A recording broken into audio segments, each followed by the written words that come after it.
बहुत बहुत सबको नमस्कार। एस्ट्रोलॉजी यानी समसामयिक विषयों के ऊपर ग्रहों की गणना क्या कह रही है, इसके बारे में हम आपसे कुछ चर्चा ज़रूर करेंगे। विशेष रूप से जैसे ही हमारा ये संवत्सर अभी बदला है, यानी 2081 नव संवत्सर, 2024 जो संवत्सर है यानी ईयर है, उसी में ही 2081 ये नव संवत्सर जो चैत्र मास में बदलता है, इसमें क्या कह रहे हैं गणना, ग्रहों और सितारों के बारे में क्या है गणना। यानी विशेष रूप से आप नवग्रह से संबंधित यानी ब्रह्मा मुरारी त्रिपुरांतकारी भानु शशि भूमि सुतौ बुधश्चा गुरुस्य शुक्र शनि राहु केतवा सर्वे ग्रह शांति करा भवन्तु, क्या शांति का वातावरण 2081 यानी 2024 और 25 में, और ये बहुत ही ज़्यादा एक बहुत ही महत्वपूर्ण एक साल है। और ये वर्ष इतना ज़्यादा ये महत्वपूर्ण है कि इसी में ही राजनीतिक अगर परिवर्तन है या नहीं है, इसके बारे में भी हम चर्चा आगे अपने प्रोग्राम में करते रहेंगे। विशेष रूप से 2081 ये संवत जैसे कि नंबर का जोड़ है 2081 यानी 8 2 10 और 11 2 यानी चंद्र से संबंधित ये संवत्सर है। लेकिन चूँकि ये मंगलवार को लगा है, इसलिए इसके राजा मंगल हैं और मंत्री इस संवत्सर के शनि हैं। जब मंगल और शनि का योग बनता है तो संवत्सर विशेष रूप से थोड़ा उग्र हो जाता है। उग्रता किस मामले में होती है? उग्रता पहली तो मामले में होती है कि आपका जो द्वंद्व चल रहा है और विश्व में किस प्रकार से जो द्वंद्व चल रहा है उसका क्या रहने वाला है कारण। तो चूँकि मंगल ही राजा हैं, इसलिए अगर विश्व में कोई उन्माद चल भी रहा होगा तो 2081 संवत्सर में भारत में जो संवत्सर है, भारत का लग्न चूँकि वृषभ लग्न है, इसलिए 1 मई के बाद से गुरु बृहस्पति देव का गोचर भारत पे होने वाला है। इसलिए विश्व में जो भी उन्माद चल रहा है या जो भी जिस भी प्रकार से उन्माद के साथ साथ आर्थिक और सामाजिक गतिविधियों में कमी पाई जा रही है, उसका भारत के ऊपर असर गुरु बृहस्पति देव के गोचर यानी 1 मई के बाद से जो होने जा रहा है, उसके देखते हुए ये इफ़ेक्ट भारत के ऊपर बहुत मिनिमम पड़ने वाला है। यानी भारत की कुंडली में मान सम्मान धन और इसके साथ ही ज्ञान की ऊर्जा, नए इनोवेशंस की ऊर्जा, आर्थिक गतिविधियां, ये सब बहुत अच्छे होने की संभावनाएं दिख रही हैं।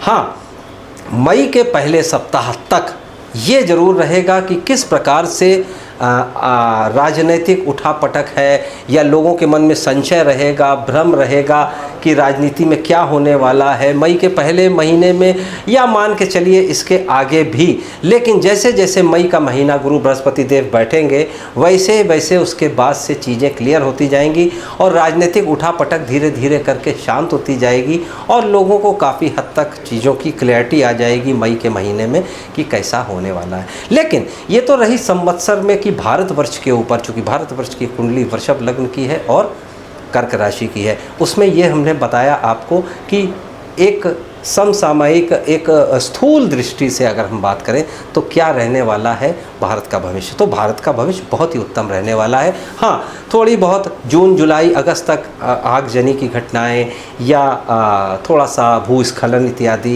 ये सब भी हो सकता है। कोई एक विचित्र प्रकार की बीमारी भी सितंबर अक्टूबर नवंबर के महीने में हो सकता है दस्तक दे, लेकिन ये संभावनाएँ हैं ग्रहों के आकलन के हिसाब से। मोटा मोटी अगर हम देखें, स्थूल दृष्टि से देखें तो बहुत ही सुखद रहने वाला है भारत के लिए। ये कल्याणकारी वर्ष होने वाला है। ये तो हमने आपको बताया कि किस प्रकार से कल्याणकारी वर्ष होने वाला है भारत के लिए। लेकिन अब हम बात कर लेते हैं क्या रहेगा 12 राशियों का हाल, क्योंकि सब लोग जानने में इच्छुक रहते हैं। तो सबसे पहले अगर हम मेष राशि की बात करें, मेष राशि नया जो संवत्सर आ रहा है, आपके कुटुंब में वृद्धि का आ रहा है और आपके साथ आपका बैंक बैलेंस इत्यादि भी बढ़ता हुआ नज़र आ रहा है। मेष राशि वालों, आपके लिए एक अच्छे स्वास्थ्य का भी परिचायक होगा ये गुरु बृहस्पति देव का गोचर। हालांकि जून के बाद से शनि जैसे ही वक्री होंगे आपको लाभ में 2-3 महीने कुछ कमी नज़र आएगी, लेकिन तत्पश्चात ठीक हो जाएगी। इसके बाद हम बात करते हैं वृषभ राशि की। वृषभ राशि वालों बिल्कुल खुश हो जाइए, चाहे आपका लग्न हो चाहे राशि हो। बृहस्पति देव का गोचर ये आपको बहुत ही अच्छा परिणाम देने जा रहा है। ओवरऑल ग्रोथ, पर्सनालिटी आपकी अच्छी होगी, लोगों में आप चमकेंगे और आपका आयु, रक्षा भाव सब आपका बहुत उत्तम होता हुआ दिखाई दे रहा है। धन भी संचित होगा और आपका सम्मान भी बढ़ेगा। मिथुन राशि वालों की अगर हम बात करें, थोड़ा सा ये संवत्सर मिथुन राशि वालों, मिथुन लग्न वालों के लिए थोड़ा सा खर्चीला हो सकता है, अज्ञात भय सता सकता है, स्टेबिलिटी की कुछ कमी हो सकती है, लेकिन अक्टूबर के बाद आपको स्थितियां अच्छी होती हुई दिखाई दे रही हैं। हमने बात की मिथुन राशि तक की, अब हम बात करते हैं कर्क राशि की। कर्क राशि वालों के लिए तो बड़ा ही सुखद और बड़ा ही अच्छा संयोग बनने वाला है।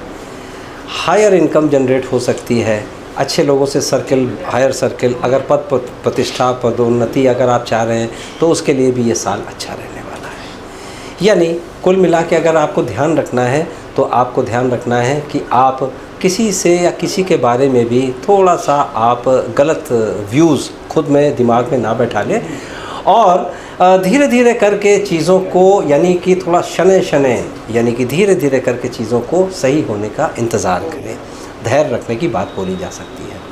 बात करते हैं सिंह राशि की। सिंह राशि वालों, शशक महापुरुष योग लगा हुआ है और 10वें भाव पे गुरु बृहस्पति देव का योग, उत्तमता ही उत्तमता दिख रही है सिंह राशि वालों आपके लिए। धन, पद, प्रतिष्ठा, कोई आप प्रॉपर्टी इत्यादि खरीदना चाह रहे हैं या बेचना भी चाह रहे हैं तो आपको उसमें अच्छा लाभ हो सकता है इस संवत्सर में। बाकी घर परिवार, इस संतान इत्यादि सब बहुत कुछ अच्छा, आपका डेवलपमेंट काफ़ी अच्छा होने जा रहा है। ये आपका स्वर्णिम भविष्य के निर्माण का आपका ये साल आरंभ होगा अब से आगे। अब हम बात कर लेते हैं कन्या राशि की। कन्या राशि वालों, थोड़ा सा आपको ये ध्यान रखना है कि गुप्त गतिविधि यानी किसी भी प्रकार से ऐसी षड्यंत्रकारी गतिविधियों में न आप करें न आप उलझें। किसी के बारे में भी जैसे कह सकते हैं उल्टी सीधी भाषा का प्रयोग करने से बचें, अन्यथा तो आपका ये साल सही है। आपको बहुत अच्छे फोरम पे कई जगह बोलने का, यात्रा करने का, लोगों से मिलने जुलने का आपको बड़ा अच्छा अवसर मिलने वाला है। इस अवसर को, सुयोग्य अवसर को हाथ से ना जाने दें। सर्किल आप चाहेंगे तो खूब अच्छा बढ़ेगा, लोगों से संबंध आपके अच्छे स्थापित होंगे। तुला राशि वालों की अगर हम बात करें तो तुला राशि वालों, आपको थोड़ा सा जागृति आएगी आपके अंदर, यानी कि आपके अंदर किसी भी प्रकार की आप अगर कोई साधना कर रहे हैं या किसी प्रकार से आप धन संचय भी करना चाह रहे हैं और अभी तक सक्सेस नहीं मिल रहा था तो अब आपका पैसा बचेगा भी और आप अपने बच्चों का या अपने घर का अच्छा फ्यूचर प्लान, अपग्रेडेशन कर सकते हैं, घर को बढ़ा सकते हैं, अच्छा मान सम्मान आप पा सकते हैं। ये सारी चीज़ें हैं। आपकी पत्नी भी या आपके माताजी भी आपका बड़ा अच्छा सहयोग इस साल करने वाली है। वृश्चिक राशि की अगर हम बात करें तो जो अविवाहित हैं उनके विवाह होने का योग बनता हुआ दिख रहा है और नहीं तो उनके पास बहुत ही अच्छा बिजनेस अपॉर्चुनिटीज़ भी आने जा रही हैं। व्यापारी वर्ग या विद्यार्थी वर्ग दोनों को अध्ययन या लाभ यानी कि बिजनेस में होता हुआ दिख रहा है। धनुराशि वालों, बृहस्पति देव केंद्र में आ रहे हैं, यानी कि केंद्र के बाद ही स्थितियां आपकी छठे भाव से आ रही हैं। तो लग्न और केंद्र के स्वामी छठे भाव जाते हैं तो आपको, चूँकि लग्न के स्वामी हैं इसलिए आपको हानि तो नहीं पहुंचाएंगे, लेकिन अब आपकी पर्सनालिटी, आपका स्वास्थ्य धीरे धीरे करके पुरानी बीमारियों से और पुरानी चीज़ों से बाहर निकल आएगा। स्वास्थ्य उत्तम रहेगा, संतान अच्छी तरक्की करेगी, पिता का या आपको समाज का सहयोग अच्छा मिलेगा। मकर राशि की अगर हम बात करें तो रुके हुए, दबे हुए, फंसे हुए कार्य और जो भी कार्य आपके तेज़ी से नहीं जा रहे थे वो अब तेज़ी पकड़ेंगे। सरकारी विभाग से संबंधित यदि हैं तो ये आपको साल अच्छा देने वाला। हाँ, थोड़ा टैक्स अथॉरिटीज़, उससे संबंधित चीज़ों को सही से जुलाई, अगस्त, सितंबर में ज़रूर ध्यान दें। कुंभ राशि की अगर हम बात करें तो कुंभ राशि वालों, आपके लिए कई प्रकार से विदेशों से या आपकी पद प्रतिष्ठा बढ़ने में जो डिले हो रहे थे वो अब मई के बाद का जो समय शुरू हो रहा है वो अब आपके डिले, यानी वो आपके लिए जो समय था, जो पहले रुकावट वाला था, वो अब आपका ठीक होता हुआ जा रहा है। बस आपको अपने सेहत का ध्यान रखना है और परिवार के मन मुटाव की स्थितियों को भी संभालना है।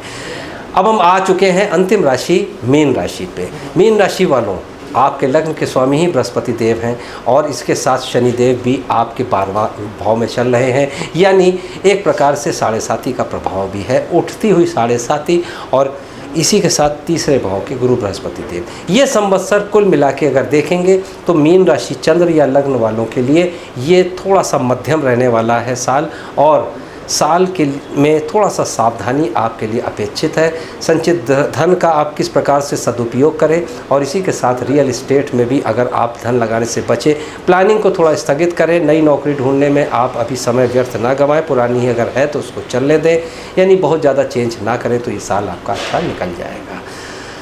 तो ये सब था 2081 संवत्सर का हाल। हम फिर किसी बहुत ही ज्वलंत टॉपिक पे और किसी बहुत ही समसामयिक एस्ट्रोलॉजिकल यानी ज्योतिषीय चर्चा पे फिर आपसे मिलेंगे। तब तक के लिए आप सबको प्रणाम।